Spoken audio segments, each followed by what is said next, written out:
کچھ ایسے کلمات پتہ لگ جائیں جو دعا کریں تو ایک تقویت ملے. استغفار جو ہے نا صحیح بہت بڑی چیز ہے. استغفار کے بہت سارے کلمات حدیث کے اندر آئے. ایک ہے استغفار رب اغفر لی وتب علی انک انت التواب الغفور.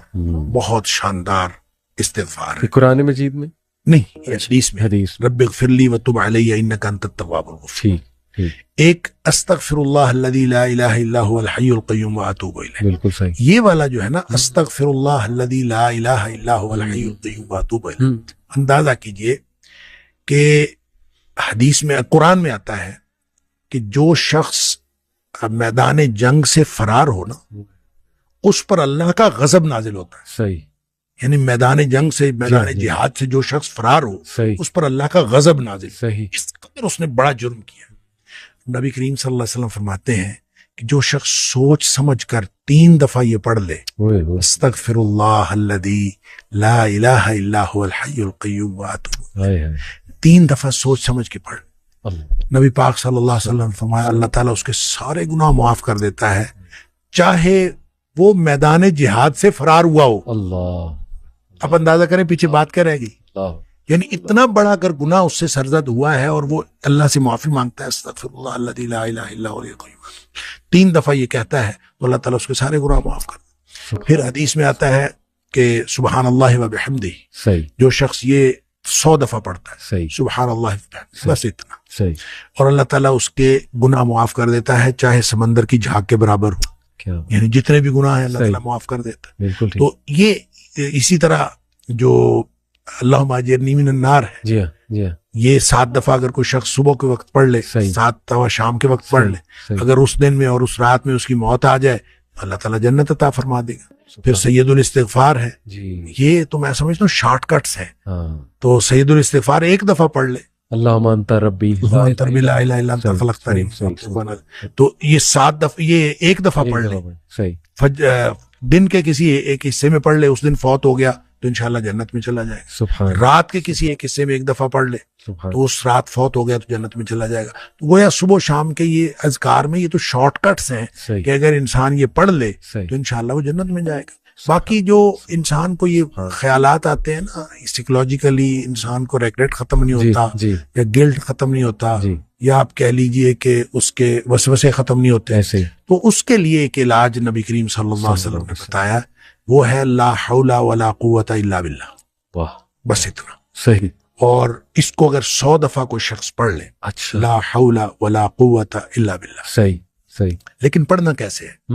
پڑھنا اس طرح نہیں ہے کہ آپ بس پڑھتے جائیں. یہ ہے کیا لا حول ولا قوت الا باللہ؟ اصل میں کیا ہے؟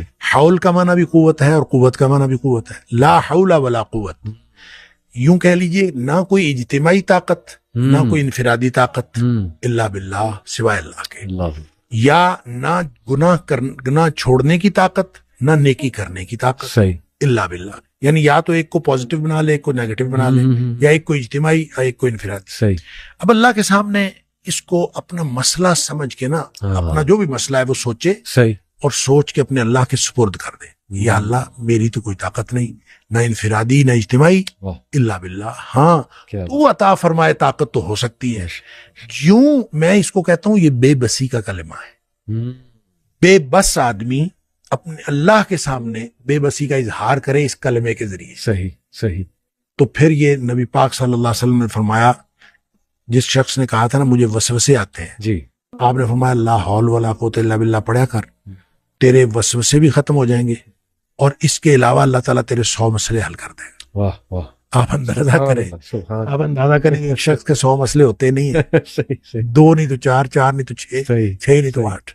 اس سے زیادہ مسئلے تو کسی کے ہوتے ہی نہیں. تو لا حول ولا قوت الا باللہ پڑھنے سے وسوسے بھی دور ہو جاتے ہیں. اور اس کے علاوہ، اور وسوسے جب حدیث میں اس کا لفظ وسوسے آتا ہے تو میں اس کا سمجھتا ہوں کہ اس سے مراد سائیکولوجیکل پرابلمز ہیں. تو جتنے سائیکولوجیکل پرابلمز ہیں وہ اس سے حل ہو جاتے ہیں. اللہ کا ذکر ہر اعتبار سے بہترین ہے، لیکن بعض تو بالکل ایسے ہیں جیسے وہ تیر بہدف ہے. کیا بات. تو یہ شیخ اس کو جنت کے خزانوں میں سے بھی بالکل، اس کو لا حول ولا قوت الا باللہ، اس کو نبی اکرم صلی اللہ علیہ وسلم نے جنت کے خزانوں میں سے خزانہ بھی قرار دیا. اور جس کو جنت کا خزانہ مل جائے اس کو اور کیا چاہیے. آپ کو شاید میں نے یہ واقعہ پہلے سنایا ہو. میرے والد صاحب رحمۃ اللہ علیہ بہت زیادہ ذکر کیا کرتے تھے جوانی میں. صحیح.